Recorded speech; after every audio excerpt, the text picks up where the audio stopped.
Epstein கோப்புகள் வெளியீடு 3.5 million பக்கங்கள். FBI மின்னஞ்சல்கள். ட்ரம்ப், கிளின்டன், மஸ்க் பெயர்கள் ஏன்? அமெரிக்க அரசியல், சட்டம் மற்றும் உலக அளவிலான அதிகார வலையமைப்புகளை உலுக்கிய ஒரு மிகப்பெரிய ஆவண வெளியீடு தற்போது வெளிச்சத்திற்கு வந்துள்ளது. எப்ஸ்டீன் கோப்புகள் வெளிப்படைத்தன்மை சட்டம் என்ற சட்டத்திற்கு இணங்க அமெரிக்க நீதித்துறை சுமார் 3.5 மில்லியன் பக்க ஆவணங்களை பொதுமக்கள் பார்வைக்காக வெளியிட்டுள்ளது. இந்த சட்டம் 2025 நவம்பர் 19 அன்று அதிபர் டொனால்டு டிரம்பால் சட்டமாக கையெழுத்திட்டு அமல்படுத்தப்பட்டது.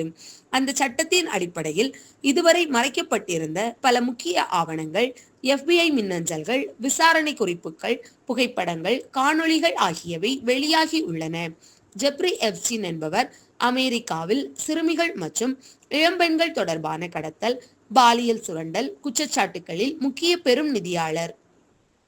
அவரை சுற்றி அரசியல்வாதிகள், தொழிலதிபர்கள், ராஜகுடும்ப உறுப்பினர்கள், பில்லியனர்கள் என பல சக்தி வாய்ந்த நபர்கள் இருந்ததாக குற்றச்சாட்டுகள் எழுந்தன. இந்த கோப்புகள் கீழ்கண்ட 5 முக்கிய ஆதாரங்களிலிருந்து சேகரிக்கப்பட்டவை. எப்ஸ்டீனுக்கு எதிரான புளோரிடா மற்றும் நியூயார்க் வழக்குகள், கிஸ்லைன் மேக்ஸ்வெல் மீது நடந்த நியூயார்க் வழக்கு, எப்ஸ்டீனின் மரணம் தொடர்பான விசாரணைகள், எப்ஸ்டீனின் முன்னாள் பட்லர் தொடர்பான வழக்கு, FBI மற்றும் இன்ஸ்பெக்டர் ஜெனரல் அலுவலகத்தின் ஆய்வுகள். மொத்த ஆவணங்கள் சுமார் 3.5 மில்லியன் பக்கங்கள். காணொளிகள் 2000க்கும் மேல், புகைப்படங்கள் 1,80,000க்கும் மேல். இந்த பணியில் ஈடுபட்ட சட்ட நிபுணர்கள், 500க்கும் மேற்பட்ட வழக்கறிஞர்கள் மற்றும் மதிப்பாய்வாளர்கள். இது அமெரிக்க வரலாற்றில் நடந்த மிகப்பெரிய நீதித்துறை ஆவண வெளியீடுகளில் ஒன்று என கருதப்படுகிறது. எந்த ஆவணங்கள் வெளியிடப்படவில்லை என்று நீதித்துறை தெளிவாக கூறியதாவது: ஒரே ஆவணம் 2 விசாரணையில் இருந்தால் அதன் நகல்கள், வழக்கறிஞர் வாடிக்கையாளர் ரகசிய ஆவணங்கள், ஆலோசனை செயல்முறை சிறப்புரிமை, வன்முறை அல்லது கடுமையான காட்சிகள், வழக்குகளுடன் தொடர்பில்லாத ஆவணங்கள். பாதிக்கப்பட்டவரின் அடையாளம் வெளிவரக்கூடாது என்பதே முதன்மை நோக்கம் என்று நீதித்துறை கூறியுள்ளது. நியூயார்க் தெற்கு மாவட்ட அமெரிக்க வழக்கறிஞர் அலுவலகம் எந்த பாதிக்கப்பட்டவரின் பெயரும் அடையாளமும் வெளிவரவில்லை என்பதை உறுதி செய்துள்ளது. சில ஆபாச படங்கள் வணிக நோக்கில் இருந்தாலும் திருத்தப்பட்டன. காரணம், அந்த படங்களில் உள்ள அனைவரையும் நீதித்துறை பாதிக்கப்பட்டவர்களாகவே கருதியது. ஆனால் ஒரு முக்கிய விஷயம், அரசியல்வாதிகள், தொழிலதிபர்கள், பிரபல நபர்களின் பெயர்கள் திருத்தப்படவில்லை. இந்த வெளியீட்டில் பெரும் சர்ச்சையை ஏற்படுத்தியது FBI-யின் உள்ளக மின்னஞ்சல்கள். ஜூலை 24, 2025 தேதியிட்ட ஒரு மின்னஞ்சலில் ட்ரம்ப், கிளின்டன், இளவரசர் ஆண்ட்ரூ உள்ளிட்ட நபர்கள் குறித்து உள்ள அனைத்து அவமதிப்புகளையும் தொகுக்கவும் என்று புலனாய்வாளர்களுக்கு அறிவுறுத்தப்பட்டுள்ளது. இந்த பட்டியலில் இடம்பெற்ற பெயர்கள்: டொனால்டு ட்ரம்ப், முன்னாள் ஜனாதிபதி பில் கிளின்டன், இளவரசர் ஆண்ட்ரூ, வில்லியம் பார், முன்னாள் அட்னரி general, Jes Staley, Leon Black, Les Wexner, Howard Lutnick பெயர் இருப்பது என்பதற்காக குற்றம் நிரூபிக்கப்பட்டது என்று அர்த்தமில்லை. ட்ரம்ப் குறித்து உள்ள குற்றச்சாட்டுகள்.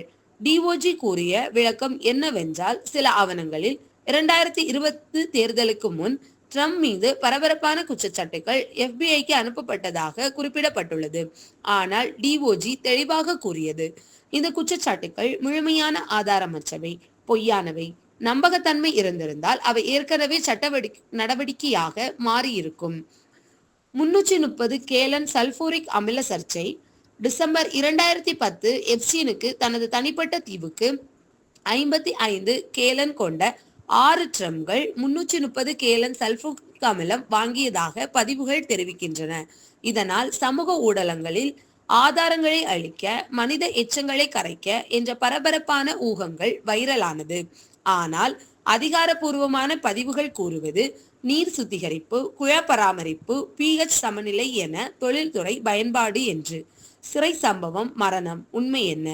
ஜூலை 23, 2019 நியூயார்க் சிறையில் எப்ஸ்டீன் காயமடைந்த நிலையில் காணப்பட்டார். அவர் சிறை தோழர் தாக்கினார் என்றார். அதிகாரிகள் தற்கொலை முயற்சி என்றனர். இதை உறுதியாக நிரூபிக்க முடியவில்லை என DOJ கூறியது. ஆகஸ்ட் 10, 2019 எப்ஸ்டீன் சிறையில் உயிரிழந்தார். 2023 வெளியான இன்ஸ்பெக்டர் ஜெனரல் அறிக்கை தற்கொலை என்ற முடிவை உறுதி செய்தது. இந்த வெளியீட்டில் வெளியான மற்றொரு சர்ச்சை 2015 எடுக்கப்பட்டதாக கூறப்படும் ஒரு புகைப்படம். அதில் Elon Musk, Mark Zuckerberg, Peter Thiel, Joi Ito ஒன்றாக இரவு உணவு சாப்பிடும் காட்சி.